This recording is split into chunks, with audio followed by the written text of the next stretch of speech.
Hello and welcome to Revenue Unscripted, the show for B2B founders, CEOs, advisors, and leaders, where we unpack what really drives stronger revenue and margins. Not just product, not just process, but much to some leaders' chagrin, also people and behaviors. I am your host, Jennica Dixon, president at Slattery Sales Group, and together we'll dive into how real organizations build high-performing sales cultures, avoid costly mistakes, and turn complex deals into predictable growth. My guest today is Kevin Onarecker, strategic advisor and a seasoned sales executive who's spent 30 years not just building but rebuilding sales organizations, training hundreds of reps and leaders along the way. He is the creator of the Back on Track system and author of Selling Smarter, both of which are focused on helping sellers achieve quota and work more strategically. So in this conversation, we'll dive into Kevin's approach to hiring talent, assessing talent, why so many reps on so many teams miss quota, and the coaching that your managers really need to give to get their teams performing. So this is a very exciting topic. Kevin, thank you so much for joining me today. Jennica, it's my pleasure. Thank you for inviting me to be part of this. I'm so glad to have you here. I have to ask that for those who don't yet know you, can you give us just a snapshot into what you're working on today? How do you describe what you do these days? Yeah, no, I appreciate that. So my background is extensive in pharmaceutical selling, but even more so in medtech sales and sales leadership. I was fortunate through the course of my career to advance from sales representative to various levels of increasing responsibility, ultimately VP of sales. And I wanted to leverage that experience and those insights to help people in what I do now, which is sales training, sales coaching. And then I have a rather large umbrella that falls under consulting. So, under that, I have been known to provide fractional sales leadership. I'm currently doing that. I also advise for organizations where I feel like I can add value. So I'm currently doing that for another organization. And just in case there wasn't enough to do, I have started a company with two other co-founders where we work with cognitive assessment to help people with memory issues and so on. So that's a kind of a thumbnail sketch of me. That's busy. That is a lot. Oh, that's It fantastic. keeps you out of trouble. Yes, yes, it does. Well, I'm curious. A lot of we've at Slattery Sales Group, we've worked in a lot of organizations and we've worked with a lot of sales teams, and there are some complaints. I don't know if complaints is the right word, but There's no headaches, complaining in concerns. sales, is there? Right. The perhaps the headaches that I think founders and CEOs may have, the things that keep them up at night when they know that there's revenue and they've got a team going out there and crushing it. I love your perspective. You have sat both in the frontline manager seat and also the VP seat, and you're obviously helping to lead a company right now. I'm curious, what part of your experience most shapes how you think about sales teams now? Because you've held a variety of roles. What about your experience really shapes how you think about sales teams now? Well, it's interesting. Um, I think the first time in my career that I thought about a sales team, and this may not be exactly what you're referring to, which I'll touch on that, but I was with a very small company. In fact, my training class doubled the size of the sales force from 12 to 24. And my first national meeting, we were in Dana Point, California, and we were in a large ballroom, the entire company. And there was a very large chandelier. And I looked up and I thought, if this thing falls, it's going to kill the entire company.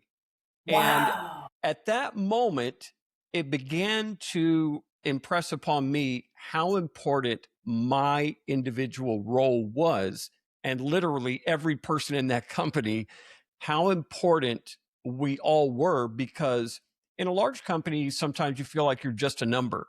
But Yes. when you're in a really small organization, and let's face it, every organization starts off pretty small, right? It's so critical to get the team right. And so as I progressed and moved into leadership roles, you start to look at the company, at the group that you're working with.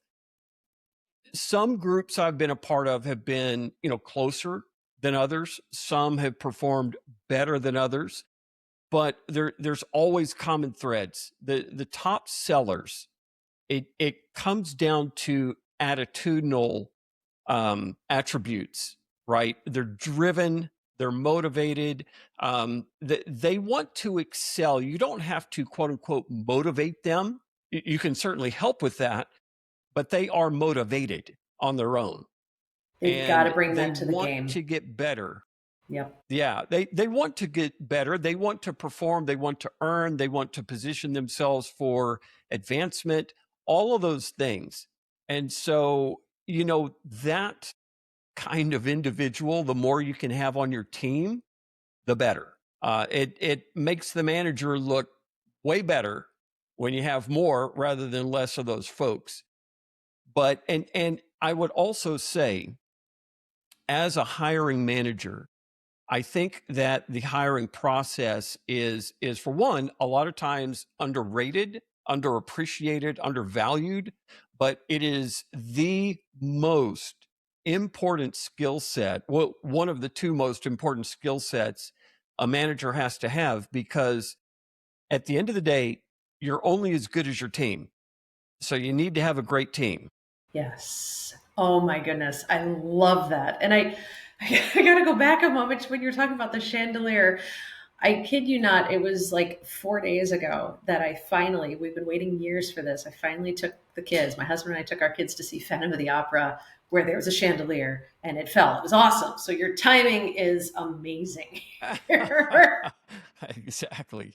I love it. Well, it Mhm. it's the strange things in life that you remember from time to time, right? Yes, those little moments. I love your observation that if the chandelier fell, and I've been in those ballrooms, so I can imagine it perfectly, even without somebody singing.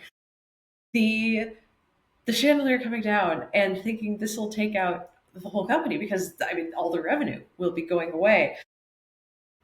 I have been in conversations with executives before who look at their company with a slightly different view. And I've had CEOs tell me, they sat across the table from me and said, our sales, our stuff sells itself. We've got such a strong value prop. Our stuff sells itself. I don't really think we need to invest in the sales team. And I was like, why? Can I ask, why do you even have a sales team? I mean, they're hard to manage. They're really expensive. Like, why on Right. earth would you do that to your margins? And he's like, well, somebody's got to walk the prospect through, actually buying the thing, but our value really sells itself. And I think that there's a certain expectation of, I think there's an undervaluing of the art and science involved in selling. Only 3% of the population is even willing to do sales. And I think it's dangerous for a leader to undervalue the skill that goes into that. And so Yes. I appreciate your perspective there, which is if the chandelier comes down, we may still have a product, but we won't have a company. That's, Well, what's so interesting about that, Jennica, that particular company, it was a dermatology company.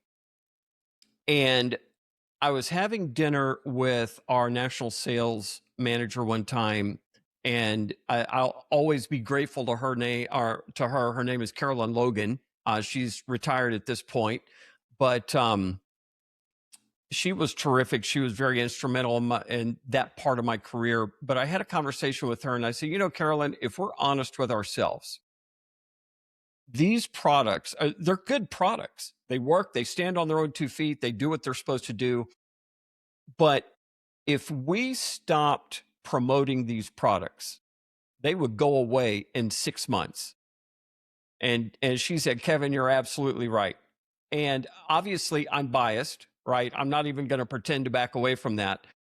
But for somebody who has the perspective that the sales team is not important or falls to a second place in priority against their product, it will be a very costly and expensive lesson to learn that they're not right about that.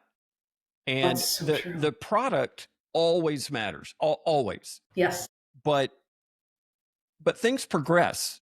Competitors come up with the next better mousetrap, and if you don't have somebody out there telling a good story, bringing new customers aboard, cultivating, developing, growing existing customers, then somebody else will be doing that. And what business looks like today, it will not look exactly the same 3 months or 6 months.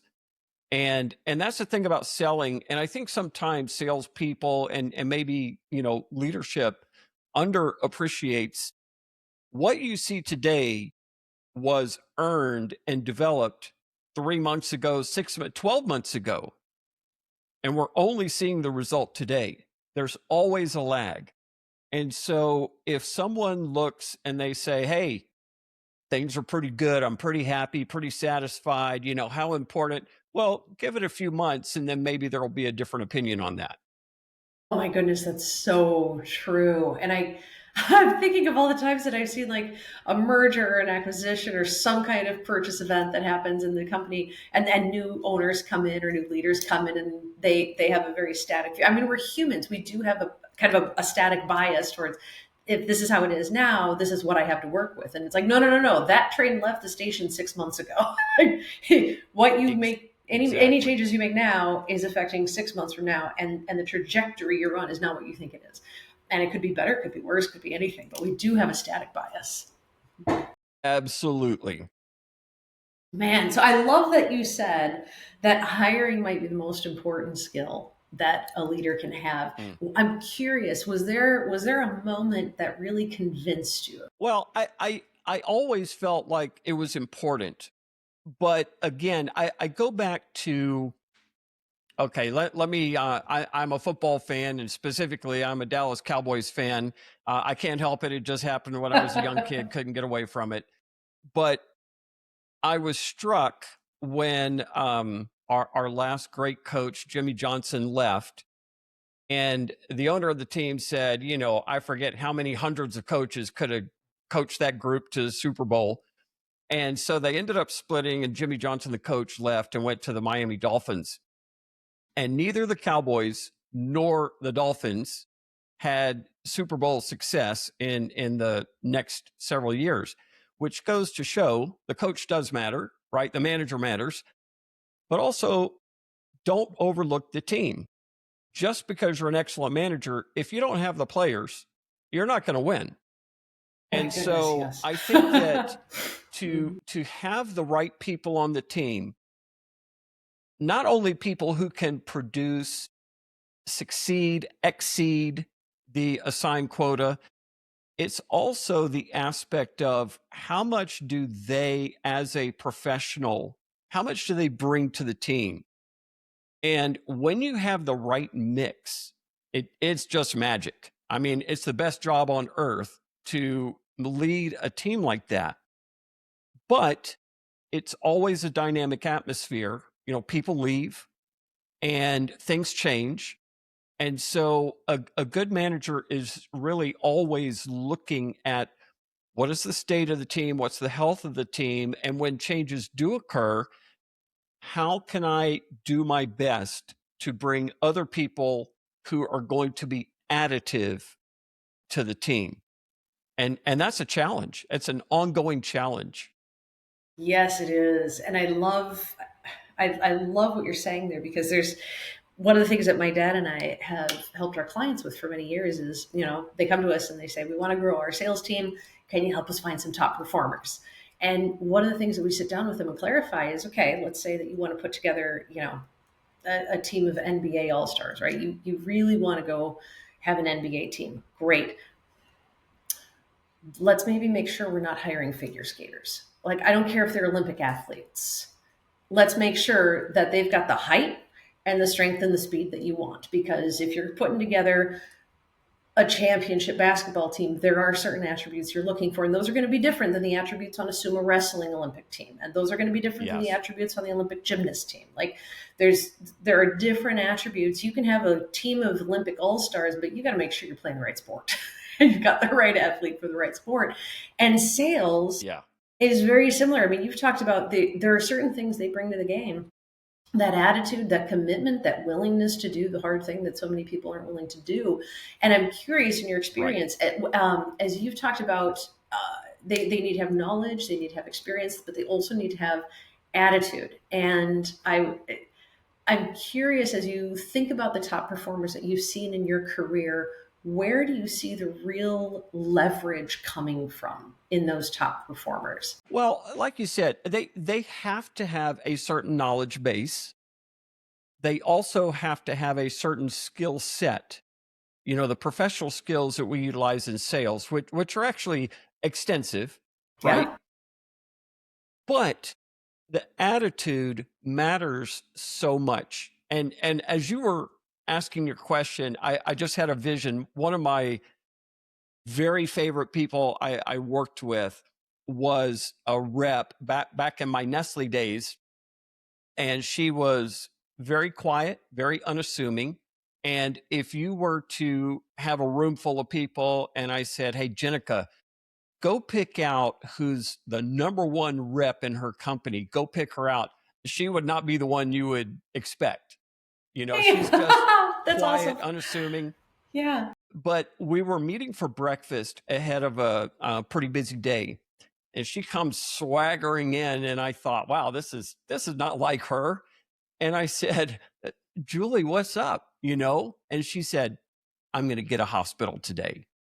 And we did. Whoa. And she was just so confident. But it was a quiet confidence that just kind of radiated from her. And it's been said that sales is the transfer of enthusiasm from one person to the next. And I would say in her case, she was very competent.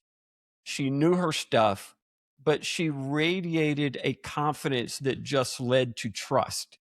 But also for herself, she was very focused and she was like laser beam on what she was going to accomplish. And she did.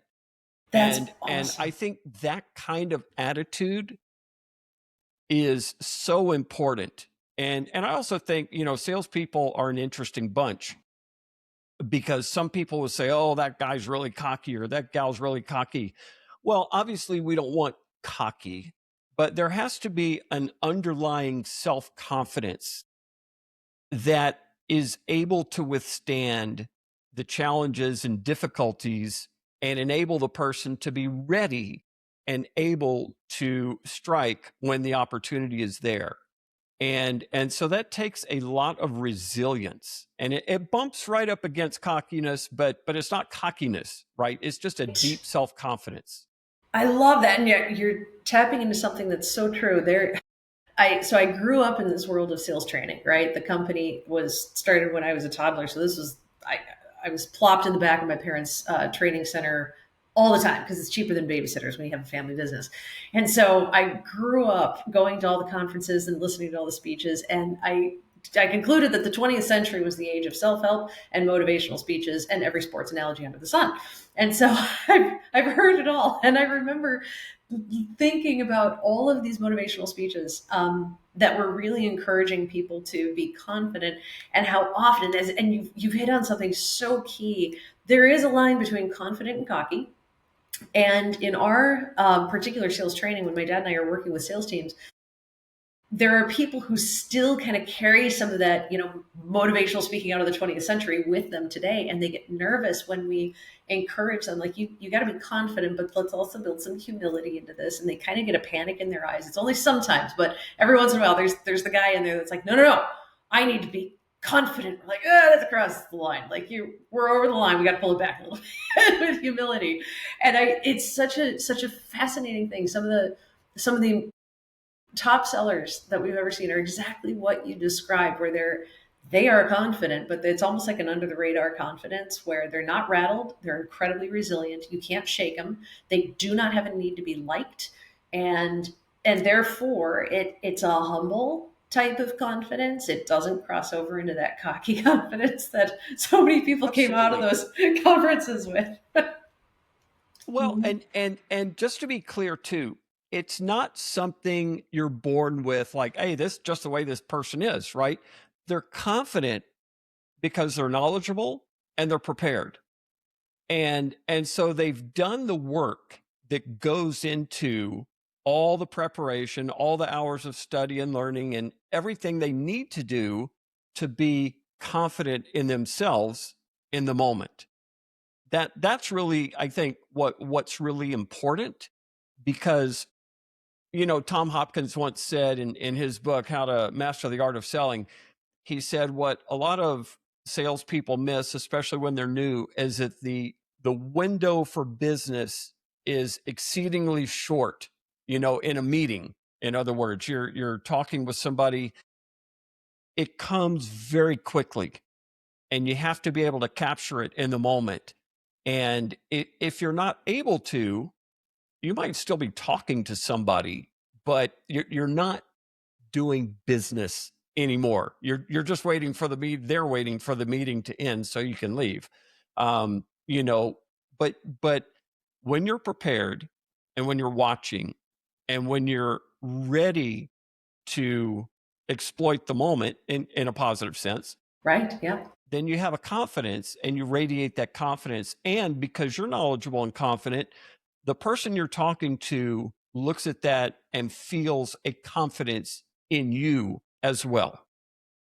That is so true. And I love the observation that that window is short. And I'm thinking of a lot of the conversations that we have with executives who are perhaps a little frustrated with the way that their sales results are coming. They know that they've got people out in the street, out on the marketplace having conversations, but there's not a lot coming out of those conversations. That's because a lot of the conversations are exactly what you just described. We're having a conversation, but there isn't any business getting. Well, and that it kind of falls into the area of, why do salespeople struggle?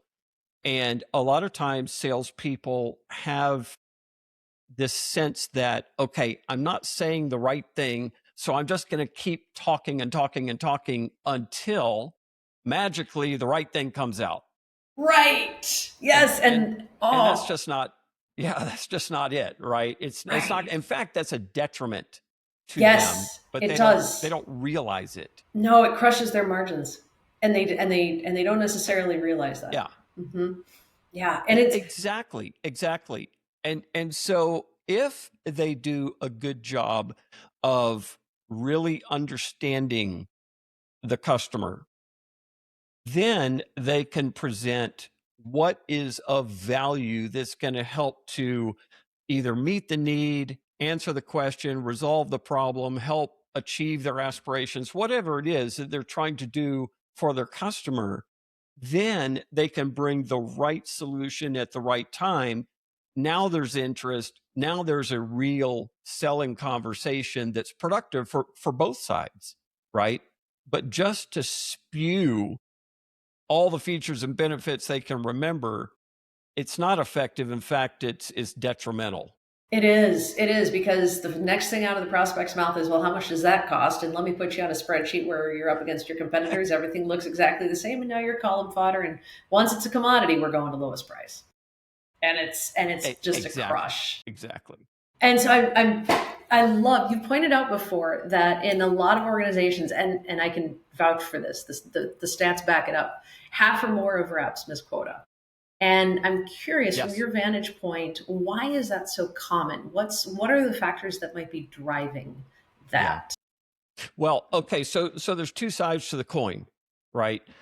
One side is the organization setting the quota properly and accurately.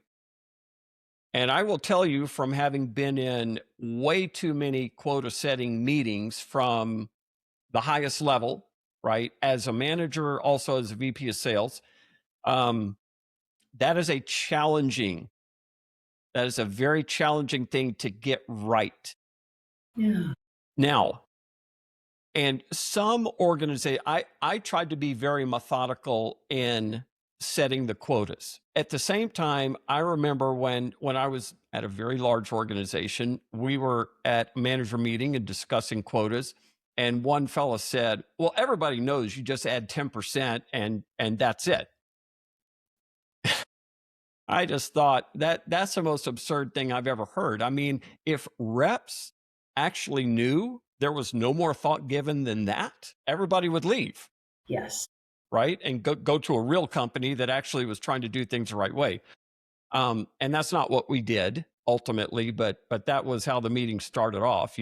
Somebody throwing that brilliant observation out there. Oh, and they're not alone either. But I mean, I know of conversations where, well, we've got an exit event in 24 months, and so therefore we're going to dial this up. We need revenue bingo. up here. So all you got to do is just dial it up. We're Yes. like, what? It looks great on a spreadsheet. Exactly. And yes, and that happens. I will tell you that kind of pressure. Okay. For instance, if an organization is owned by, for instance, like a private equity company, a private equity company might be positioning that asset for sale within a relatively near term, 18, 24 months, whatever. And so, yeah, they're trying to show a certain growth velocity. Absolutely. Right? Who doesn't want to grow as much as possible? But then the question is, is that realistic? And if it was low-hanging fruit, why would they have not already got? Exactly. I mean, there's so many things. And I think part of the quota setting process, it's important for everybody, the people setting the quota, and then also reps. In that process, there are underlying assumptions. And some of these underlying assumptions they may be conscious of them, or they may not be. For instance, if you have a business that is largely a recurring revenue model, a very common assumption is our current customers are going to continue to purchase at the rate they have historically. Yes. Well, who says? Oh my goodness, you're hitting on something that's been bothering me for the last probably 3 years and I'm so sorry, I'm going to take us just down. I'm going to double click on this real quick because there is absolutely an assumption built into the recurring revenue model that once we have them, they're going to stay, and this is going to stay the same. There's that Correct. static bias. And I know people who are running very sophisticated companies with extremely loyal customers who they won't sell their company. And I've got a couple in mind that I'm thinking of. I can't share details, but basically they're extremely well-run machines. They're gorgeous and they are churning out so much cash, but nobody's going to buy them because they don't have a subscription model. And it's like, they're recurring. It's recurring. Like the entire business model is built to recur the revenue. The fact that we don't have it on an online portal where we can click and say, oh, look, it's MRR of this. It is recurring revenue. It just doesn't look like a subscription out of Silicon Valley. Like it baffles me. There are certain things, like there are assumptions. If it's not in there, those customers could go away any second. Well, what do you think your MRR is built on? It's customers who could leave at any second. Well, and so that somewhat circles back to earlier part of our conversation. That's where the rep fits in, right? If you have reps who are good to excellent at cultivating those long-term customers, there is a value that goes beyond, what you're paying that rep. How much is that customer worth? And so you look at that and you say, in every sales territory, it can literally come down to 3 to 5 top accounts that bring in so much business. Everybody's heard of the 80-20, right? We don't want to belabor that. In some of the analytics I ran, I kind of leaned toward a 60-40. Ooh. And I would look, so my just for level setting, um, I was in the medtech space and worked extensively with hospitals, and we would have products that purchased as a one-time purchase, like somebody's going to buy a car. Well, Sure. we had medical devices that were purchased one and done. But then we also had disposable products that were that recurring. They're going to buy a certain level of that product every month. It may not be an exact 1/12 of the annual purchase, Right. but it's going to be pretty darn close, right? Right. So there's the recurring revenue model. And in territories, I would look, and it was common for us to have anywhere up to 100, 150 hospitals in a given territory. Well, you can imagine it's totally impractical for somebody to be regularly calling on and servicing 100, even 50 hospital. It's just not practical. You can't spend enough hours, right? But if you really look at a territory, and these are territories that on average were $2, $3, $4 million territories, the top 3 to 5 hospitals might produce 50, 60% of the entire revenue. Wow. And so then you have a long tail of all the other hospitals that are buying some amount, but it's the minority. And if you were to lose the number, 55 customer, obviously we don't want to lose them.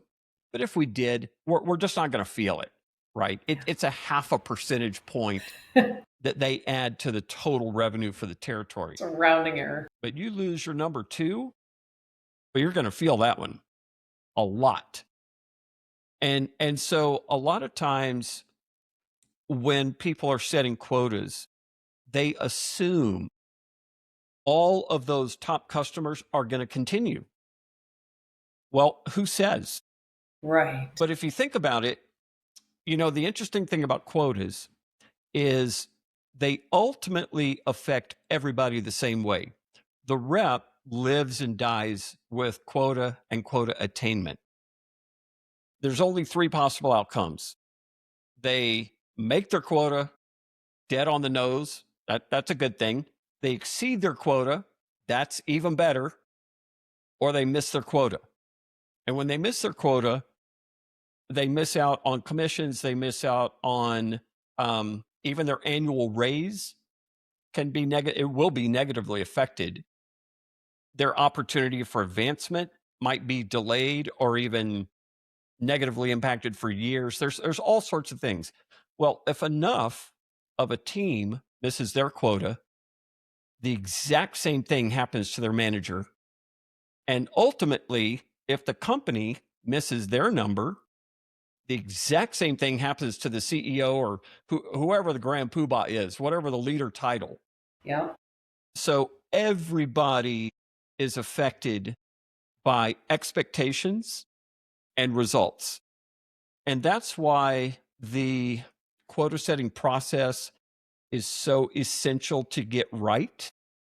But it's also important for everybody to understand the assumptions that are going into that quota. And especially for the rep, they better have a handle on who their top customers are and be able to answer the question, why should I expect this customer to continue to be my customer and purchase at the levels that they historically have? And if they don't have not just, oh, I feel really good about them. No, that's not an answer. That's a feeling. Right. They need to be able to say, I can expect them to continue producing revenue because our product uniquely meets their needs. There's not a competitor on the horizon that is going to threaten that business. Have extensive, good relationships with all of the stakeholders, decision makers, and decision influencers.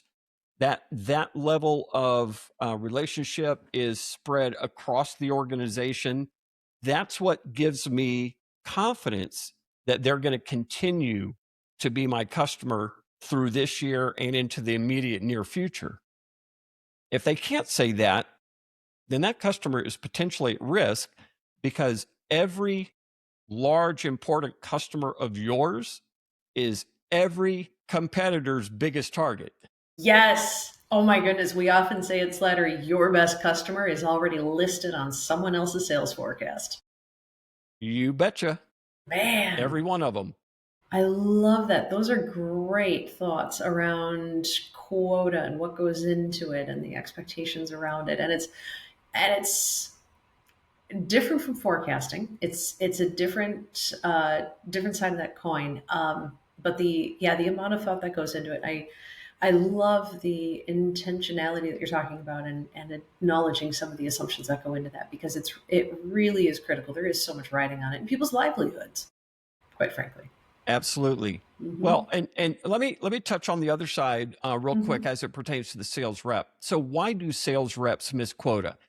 If the quota is well set, it is achievable and realistic, right? Not saying it's easy. I'm not Right. saying it's a gimme. I'm saying it's achievable. Yeah. A lot of reps, unfortunately, going back to the attitude, right? The sense of um, ability, self confidence. Too many representatives will say, I got this. I can do it. They really don't have a plan. They really don't have a strategy. They just have a certain confidence. Often it's misplaced. Yes. And so because they made their number last year, they're confident they're going to do it this year. Right. Now, they can't explain why or how. They just have this confidence. And so what happens, I used to work with somebody who called certain reps porpoising. And a porpoise, they're up one year, down the next, up one year, down the next. And so, You can tell they that's got they got comfortable, and then they got panicky, and then they got comfortable, and then they got panicky. exactly. And so if a rep has a consistent process, if they have a strategic plan, then and they're good about goal setting. In other words, if we take the quota as our annual goal, the company may or may not break that into quarterly goals. The company may or may not break that into monthly goals. But a good representative who wants to consistently perform will do that. They will break their annual goal down into, I have to achieve this in January, that in February, March, April, May. They have specific benchmarks for every month. And then they look at their pipeline and they can look and see what customers are slated or expected to close each month. And they can answer a very simple question: can I realistically and confidently expect I will be able to deliver the additional new revenue next month? Yes or no. And so, all of those kind of things, most salespeople I've worked with don't love getting deep into the math of sales. And I don't blame them, but as a sales leader, I had to do that. Right. And at Right. some point, it just comes down to math. You're It either really does. mathematically able to achieve your goal, or you're not. Right.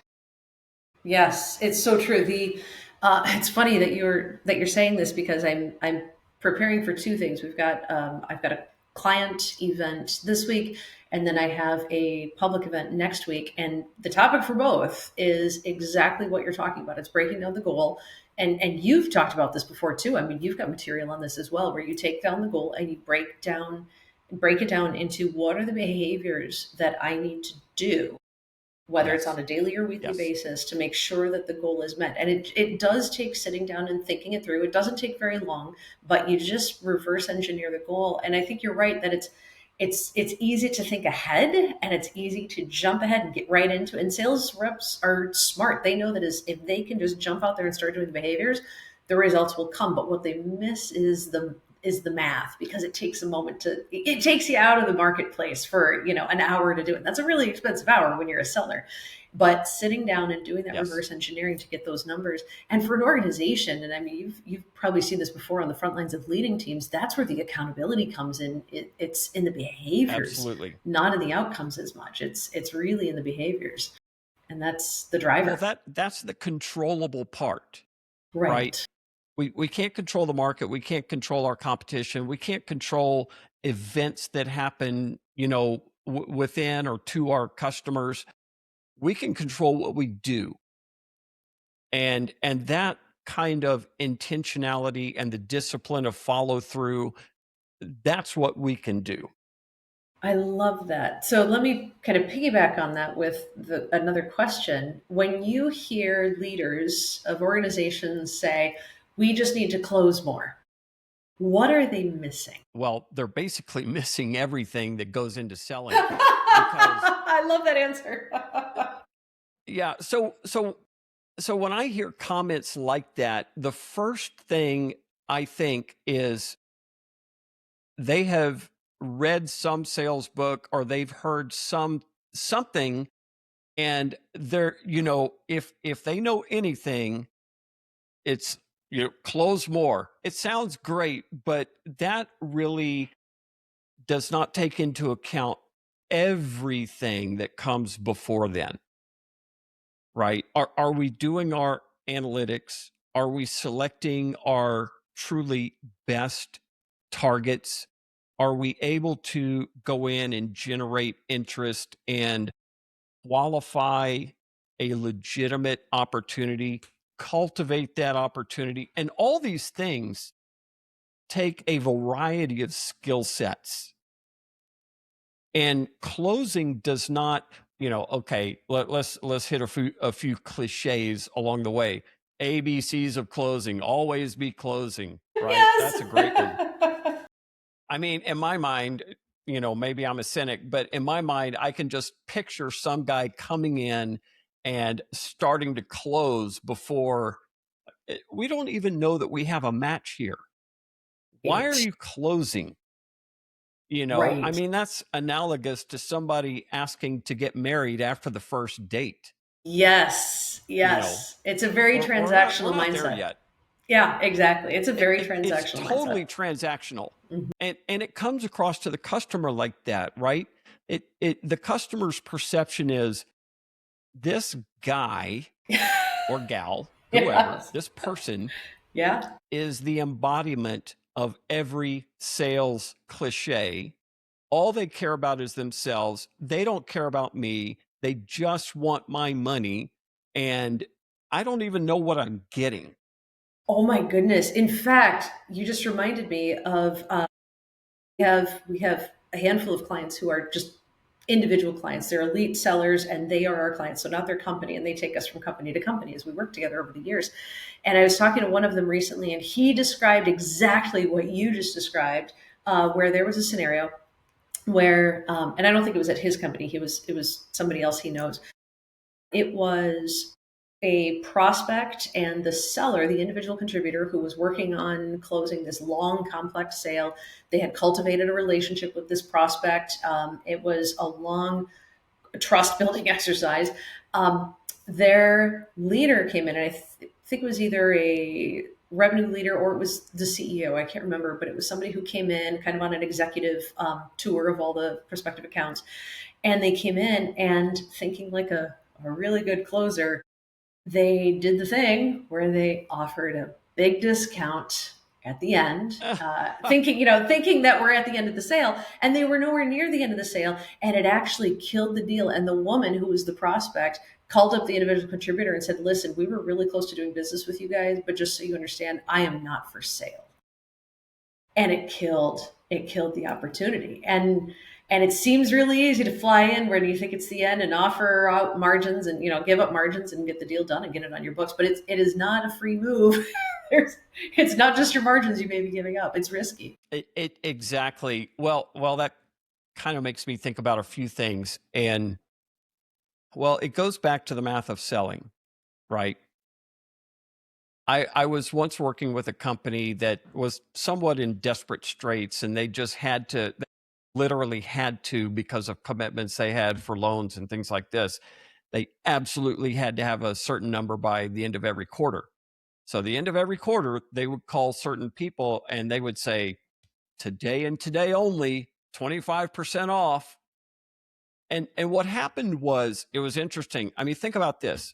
If you're constantly selling your product at a discount, it's like taking those 25 percentage points. It actually takes more than 25% to overcome a discount and get back to 100. Right? Yes, it's So that's one shocking. thing. The math is shocking. Carry on. It Yeah. is shocking. It's Mm-hmm. shocking. But see, these are things people don't always think about, right? But what they're doing is they're training their customers. I'm not going to buy at the price we're talking about, because I know if I just hold out, you're going to come begging and give me a huge discount. Yes. There's all sorts of terrible dynamics. And I'm not saying there's not a place for a discount. But if we think about it, that, somebody once described the sin of the desert, right? So Huh. sometimes salespeople do not have the right perspective on what they're doing, and they somewhat have a guilt complex about selling something or pushing something, and it's overpriced. In other words, what we're asking our customer to compensate us with is not equal to the value we're providing to them. So it's not a fair exchange, right? And I feel guilty about that. So I always feel like we're overcharging, et cetera. Well, another way to think about that is what was described to me one time as the center of the desert, which is knowing where water is and not telling somebody where to get it. Yes. And if you Oh, have a product that truly helps your customer, who are we to put the value on that on their behalf? yes. And Wow. so people have to have a better understanding and better appreciation of the value that they're bringing to their customer. And if they're truly bringing them a service, I mean, think about it. If you know somebody is thirsting and borderline dehydrated, how persistent are you going to be? Like, hey, I know where some water is. You need some Right. water. Right. It's the greatest service you can provide. It's the best thing you can do if you're Yes. truly providing value, if you're truly solving a problem, if you're truly helping them achieve what they're wanting to achieve. We have to be persistent. Yes. And what you're saying is so spot on, for like circling back to what we were saying in the beginning of our conversation when you were talking about attitude and what the athlete Yes. brings to the game. I'm kind of chuckling as we're talking about this because one of the tools that we use at our company to help our clients put the right talent in the right seats is a very simple assessment tool. It's a questionnaire that looks for 21 core sales specific competencies, and one of them is comfort discussing money. Because if they're not comfortable discussing money, then you can try to train how to sell value, and they might be like, I got it. But when they go out in the marketplace and actually try to put those behaviors into action, I mean, it's like height speed in an athlete. There's going to be friction there when they try to execute that until they handle that discomfort around discussing money, or maybe they've got a long buy cycle or any of the other things that might show up on the screening. It's friction. And your point about the fact that there are tactical skills that we can train, but there's a lot of game that they bring on their own. And I love that. I love that. I've got to make sure I could ask you questions for the next 2 hours, but I want to respect your time. So I got to land this plane somehow. I have a whole list of questions that I haven't even gotten to yet. This has been so Hey, rich. we'll do this Man, again we sometime. have to. Yes, yes. You have a wealth of experience and insights that are incredibly valuable to those who are leading companies because I mean, sales is often kind of the thorn in the side. So this is illuminating some of the ways to make it better, and I deeply appreciate you doing this. I have to make sure that I get this in. Where is the best place for people to find you to learn more about your back on track approach, your systems, Sure. to keep an eye out for your book? Please direct them to where to go. Sure. So I would direct them two places. Number one, I am readily available on LinkedIn, and I always welcome professionals to my network. I'm more than happy to connect, and I love that.